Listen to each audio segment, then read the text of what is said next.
क्या आपने कभी सोचा है कि शिव जो सत्यम शिवम सुंदरम है, उन्होंने ऐसे भयानक और अजीबोगरीब प्रतीकों को अपना आभूषण क्यों बनाया? क्या यह सिर्फ एक वेशभूषा है? जरा सोचिए, अगर आज असली दुनिया में आपके सामने एक जहरीला कोबरा आ जाए तो आपकी पहली प्रतिक्रिया क्या होगी? डर, चीख या भागना? अगर कोई आपको श्मशान की राख या किसी जानवर की खाल पहनने को कहे तो शायद आप घृणा से मुंह फेर लेंगे। हम इंसान जिस दुनिया में जीते हैं वहां आभूषण का मतलब होता है सोना, चांदी, हीरे और मोती। हम वो पहनते हैं जो सुंदर दिखता है, जो हमारी दौलत दिखाता है। लेकिन जरा ब्रह्मांड के उस सबसे बड़े देवता देवाधिदेव महादेव की ओर देखिए। वो जो तीनों लोकों के स्वामी हैं, कुबेर जिनके सेवक हैं और जिनके एक इशारे पर सोने की लंका खड़ी हो सकती है। वो अपने शरीर पर क्या धारण करते हैं? गले में लिपटा हुआ मौत का प्रतीक सांप, शरीर पर मली हुई श्मशान की राख, बाघ की खाल और गले में नरमुंडों की माला। ये कोई साधारण बात नहीं है। इसके पीछे कोई ऐसा गहरा राज छुपा है जो हमारी समझ से बाहर है। आज की इस वीडियो में हम शिव के हर उस आभूषण की डीएनए रिपोर्ट निकालेंगे जो आपने आज तक केवल तस्वीरों में देखी है। पौराणिक कथा नहीं, बल्कि कॉस्मिक एनर्जी को कंट्रोल करने का एक ब्लूप्रिंट है। हम उस वासुकी नाग के दर्दनाक सच को भी जानेंगे जिसे समुद्र मंथन में एक रस्सी की तरह इस्तेमाल किया गया। और सबसे बड़ा सवाल, वो रुद्राक्ष जिसे हम पवित्र मानकर पहनते हैं, क्या वो वाकई शिव के आंसू हैं? अगर हाँ, तो ऐसा क्या हुआ कि उनकी आंखों से आंसू गिरने की नौबत आ गई? डमरू की वो 14 आवाजें जिनसे दुनिया की सारी भाषाएं बनी, और वो त्रिशूल जो सूर्य की धूल से बना, इन सब का सच क्या है? ये वीडियो कोई साधारण कथा नहीं है। इस वीडियो में हम शिव के शरीर पर मौजूद हर एक चिन्ह, हर एक हथियार और हर एक आभूषण को डिकोड करेंगे। हम वाल्मीकि रामायण से लेकर शिव महापुराण और आधुनिक विज्ञान तक हर उस पन्ने को पलटेंगे जहां इन रहस्यों का जवाब लिखा है। क्योंकि शिव के आभूषण आभूषण नहीं है, वो इस ब्रह्मांड के नियम हैं। वो हमें बताते हैं कि मौत को गले लगाकर भी निडर कैसे बना जाता है। तो अपनी कुर्सियों की पेटी बांध लीजिए, क्योंकि हम एक ऐसी यात्रा पर निकल रहे हैं जहां विज्ञान खत्म होता है और शिव का रहस्य शुरू होता है। लेकिन उससे पहले, अगर आपको वीडियो अच्छी लग रही है तो कमेंट में हर हर महादेव जरूर लिखें। शिव शंकर। हम जानेंगे उस चंद्रमा की कहानी जो असल में एक मरता हुआ ग्रह था। आखिर क्यों शिव ने एक शापित और बीमार चंद्रमा को अपने सिर का ताज बनाया? क्या आप जानते हैं कि शिव की जटाओं में गंगा का होना सिर्फ एक राय शुद्धाय नीलक कंठाय धीमह भक्त वाचनाम नमः कैलाशवास नमः शिवाय संसार में सुंदरता का पहला पैमाना अक्सर केश यानी बाल होते हैं। हम और आप अपने बालों को संवारते हैं ताकि हम सुंदर दिखें, लेकिन शिव तो बैरागी हैं। उन्हें बाहरी सुंदरता से कोई मोह नहीं है। जब कोई योगी अपनी साधना में इतना लीन हो जाता है कि उसे अपने शरीर की सुध ही नहीं रहती, तब उसके बाल आपस में उलझकर जटा का रूप ले लेते हैं। शिव की यह जटाएं कोई फैशन नहीं, बल्कि उनकी अखंड तपस्या का प्रमाण है। संस्कृत में शिव का एक नाम कपर्दी भी है, जिसका अर्थ है जटाओं को धारण करने वाला। लेकिन सवाल यह है कि आखिर शिव अपनी जटाओं को क्यों बढ़ाते हैं? क्या यह सिर्फ एक सन्यासी का रूप है या इसके पीछे कोई गहरा रहस्य छिपा है? प्राचीन ऋषियों और योग विज्ञान के अनुसार इंसान के बाल केवल मृत कोशिकाएं नहीं हैं, बल्कि वे शरीर की ऊर्जा को संरक्षित करने वाले एंटीना की तरह काम करते हैं। जब एक योगी ध्यान की गहरी अवस्था में होता है तो उसके मस्तिष्क में अपार ऊर्जा उत्पन्न होती है। जटाएं उस ऊर्जा को बाहर बिखरने से रोकती है और उसे शरीर के भीतर ही लॉक कर देती है। आप इसे एक ऊर्जा के बांध यानी एनर्जी डैम की तरह समझ सकते हैं। हिमालय की ठंडी हवाओं में जब शिव ध्यान करते हैं तो यह जटाएं ही उनका मुकुट बन जाती हैं। और यही वो मुकुट है जिसने इतिहास की सबसे बड़ी घटनाओं को संभाला है।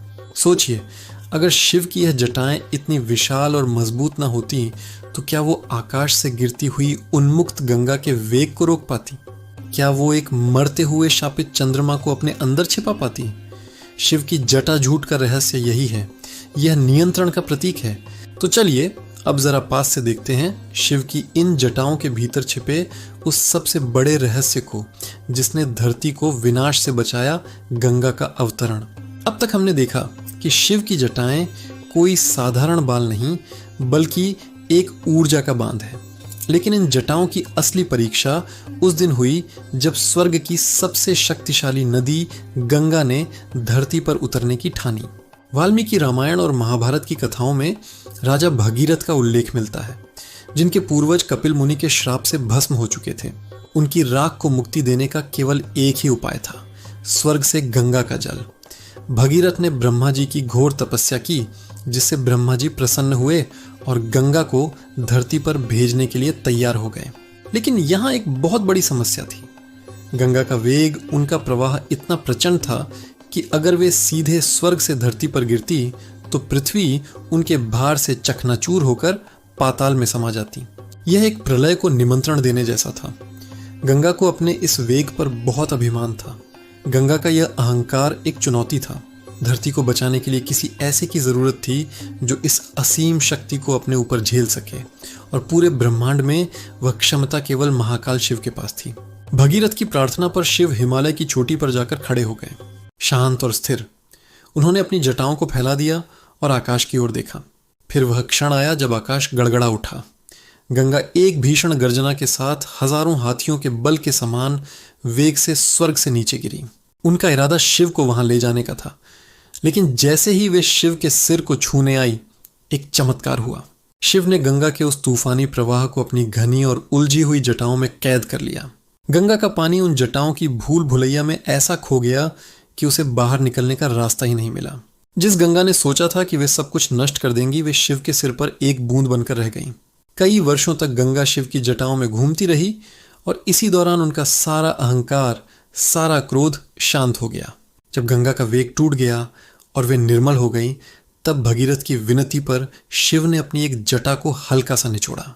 वहां से गंगा विनाशकारी बाढ़ नहीं बल्कि जीवन देने वाली एक पतली धारा बनकर बिंदु सरोवर में गिरी और धरती पर बह निकली। शिव का गंगाधर रूप हमें एक बहुत गहरा सबक देता है। शक्ति चाहे कितनी भी बड़ी क्यों ना हो, अगर उस पर नियंत्रण नहीं है तो वह केवल विनाश लाती है। शिव की जटा वह फिल्टर है जो प्रचंड ऊर्जा को शांत करके उसे समाज के लिए उपयोगी बनाती है। और यही कारण है कि शिव के मस्तक पर गंगा केवल एक नदी नहीं बल्कि ज्ञान और पवित्रता का प्रतीक बनकर बहती है। लेकिन गंगा के साथ शिव ने चंद्रमा को भी अपनी जटाओं में स्थान दिया है। पर आखिर ऐसा क्यों? तो चलिए अब जानते हैं शिव के चंद्रशेखर बनने का असली रहस्य। शिव की जटाओं में अगर गंगा का शोर है तो उनके मस्तक पर चंद्रमा की शीतलता भी है। लेकिन क्या आप जानते हैं कि जिस चंद्रमा को हम सुंदरता का प्रतीक मानते हैं, शिव के मस्तक पर वह पूर्ण चंद्रमा नहीं बल्कि दूज का चांद यानी एक कटा हुआ अधूरा चंद्रमा है। इसके पीछे शिव महापुराण के कोटि रुद्र संहिता में एक बहुत ही दर्दनाक और रहस्यमयी कथा छिपी है। यह कहानी शुरू होती है प्रजापति दक्ष के क्रोध से। दक्ष ने अपनी 27 पुत्रियों का विवाह चंद्रदेव से किया था। ये 26 पुत्रियां ही आकाश के 27 नक्षत्र हैं। लेकिन चंद्रदेव का मन केवल एक पत्नी रोहिणी में बसता था। बाकी 26 पत्नियों की उपेक्षा देखकर दक्ष का पितृ हृदय क्रोध से भर गया। उन्होंने चंद्रमा को श्राप देते हुए कहा, तुम्हें अपने जिस रूप और चमक पर इतना अभिमान है वह धीरे धीरे क्षय हो जाएगा। तुम रोगी हो जाओगे और अंत में समाप्त हो जाओगे। श्राप के प्रभाव से चंद्रदेव का शरीर गलने लगा, उनकी कलाएं घटने लगीं, अमावस्या की काली छाया उन पर मंडराने लगी। जब मृत्यु बिल्कुल सामने थी तब देवताओं की सलाह पर मरते हुए चंद्रमा ने प्रभास क्षेत्र में आराधना की। उन्होंने मृत्युंजय मंत्र का जाप किया और रेत से शिवलिंग बनाकर 6 महीने तक एक पैर पर खड़े रहे। उनकी भक्ति देखकर साक्षात महादेव प्रकट हुए। उन्होंने कांपते हुए मरते हुए चंद्रमा को उठाया और उसे अपने मस्तक पर धारण कर लिया। शिव ने चंद्रमा को अमृता का वरदान दिया, लेकिन साथ ही दक्ष प्रजापति के श्राप का भी उल्लंघन नहीं किया जा सकता था। इसलिए शिव ने कहा, आज से तुम पूरी तरह समाप्त नहीं होगे। 15 दिन तुम घटोगे, लेकिन अगले 15 दिन तुम फिर से बढ़ोगे और पूर्ण हो जाओगे। आज हम इसे कृष्ण पक्ष और शुक्ल पक्ष के नाम से जानते हैं। शिव के मस्तक का स्पर्श पाते ही उस अधमरे चंद्रमा को अमृतत्व मिल गया।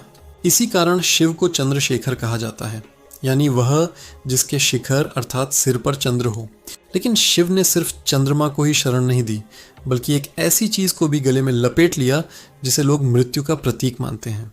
लेकिन उसे जानने से पहले हम शिव के आराध्य नंदी के बारे में जान लेते हैं। दुनिया का कोई भी शिवालय हो, चाहे वह गांव का छोटा सा मंदिर हो या विशाल केदारनाथ, आप महादेव के दर्शन तब तक नहीं कर सकते जब तक आप नंदी से होकर ना गुजरे।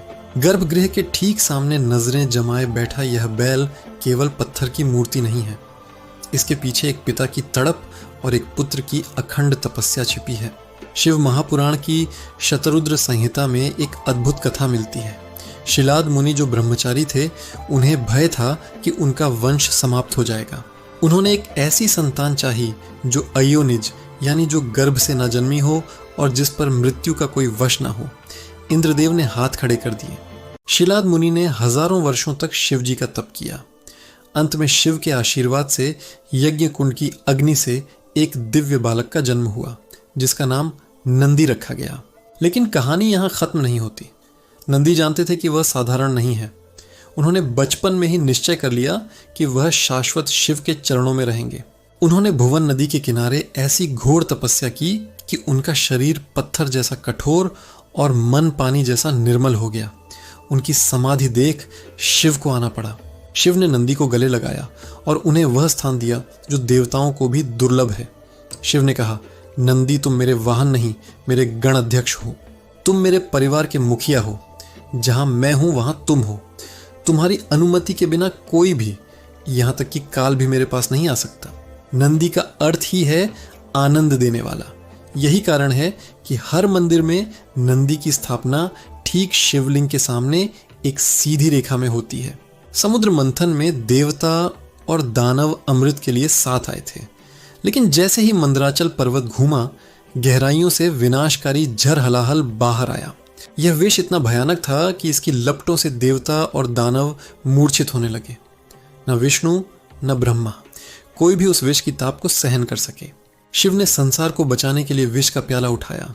बचाने के लिए माता पार्वती ने अपने हाथों से उस विष को शिव के गले में ही रोक दिया। विष का प्रभाव इतना तीव्र था कि शिव का गला हमेशा के लिए नीला पड़ गया।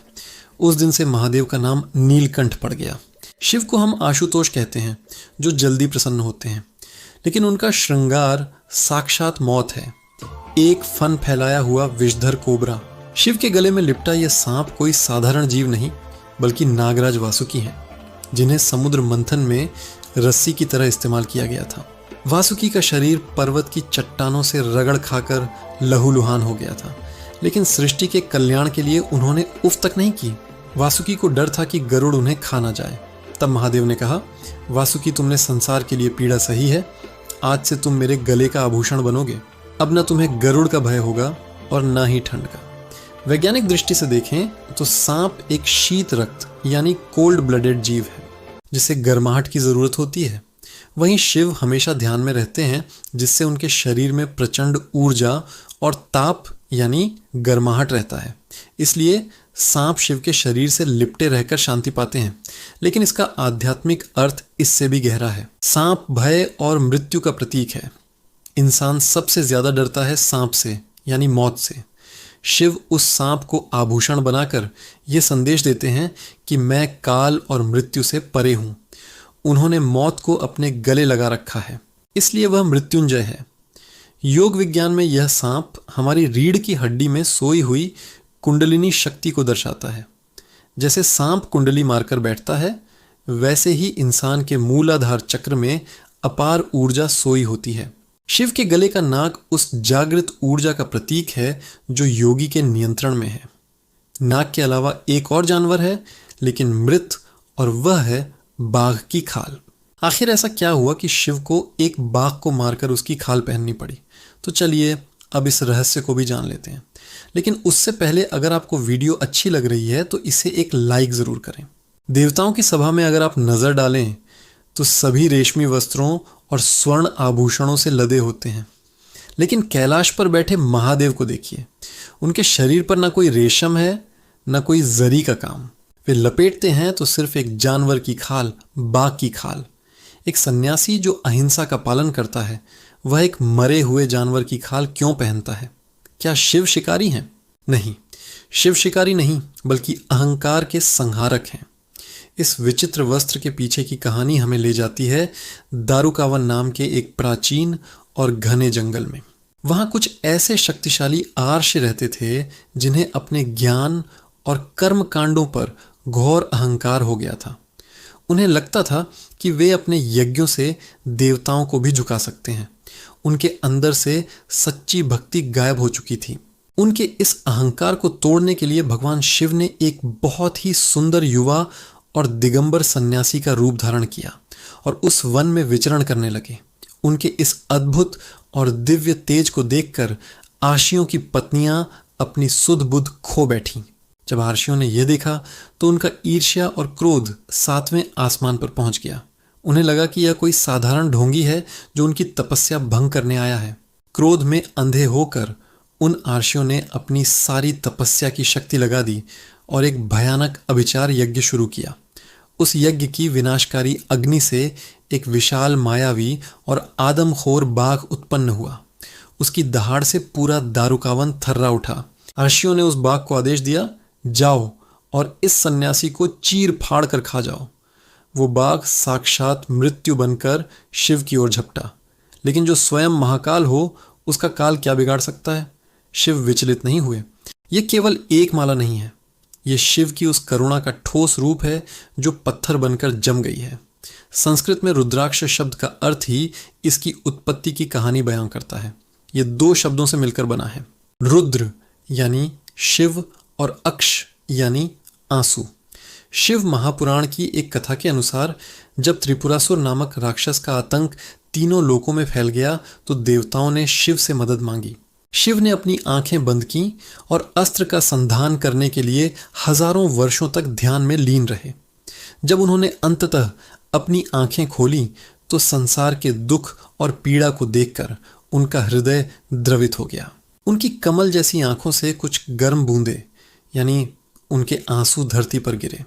कहते हैं कि धरती माँ उन आंसुओं के ताप को सह नहीं पाई और जहां जहां वे बूंदें गिरी वहां से एक विशेष प्रकार के वृक्ष उग आए। उन्हीं वृक्षों के फलों की गुठलियों को आज हम रुद्राक्ष कहते हैं। लेकिन चलिए अब जरा कथाओं से निकलकर विज्ञान की दुनिया में चलते हैं।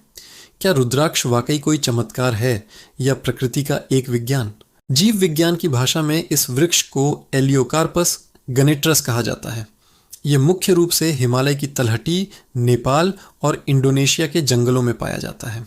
जब यह फल पेड़ पर होता है तो यह चमकीले नीले रंग का होता है, जिसे ब्लूरी बीड्स भी कहते हैं। सूखने पर इसका गुदा हट जाता है और अंदर से वह खुरदरी मुखी वाली गुठली निकलती है जिसे हम पहनते हैं। अब सवाल यह है, क्या रुद्राक्ष पहनने से सच में ब्लड प्रेशर कम होता है या मन शांत होता है या यह सिर्फ एक मानसिक वहम है? यहाँ विज्ञान और आस्था एक दिलचस्प मोड़ पर मिलते हैं। आधुनिक वैज्ञानिक शोध यह दावा करते हैं कि रुद्राक्ष के दानों में अद्भुत इलेक्ट्रोमैग्नेटिक गुण होते हैं। यह एक कैपेसिटर की तरह काम करता है जो बायोइक ऊर्जा को स्टोर कर सकता है। जब यह हमारे दिल के पास की त्वचा को छूता है तो यह शरीर के विद्युत प्रवाह को स्थिर करने में मदद करता है। तो चाहे आप इसे शिव का आंसू मानकर पहने या एक औषधीय बीज मानकर, रुद्राक्ष एकमात्र ऐसा आभूषण है जो शरीर को सजाता नहीं बल्कि उसे बचाता है। यह शिव का वह रूप है जो कहता है, मैं संहारक हूं लेकिन मैं रक्षक भी हूं।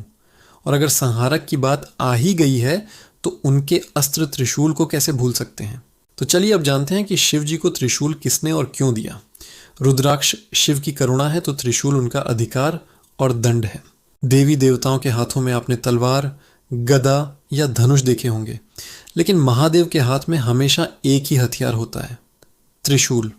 ये कोई साधारण लोहे का टुकड़ा नहीं है। इसके निर्माण की कहानी ब्रह्मांड की सबसे बड़ी खगोलीय घटना से जुड़ी है।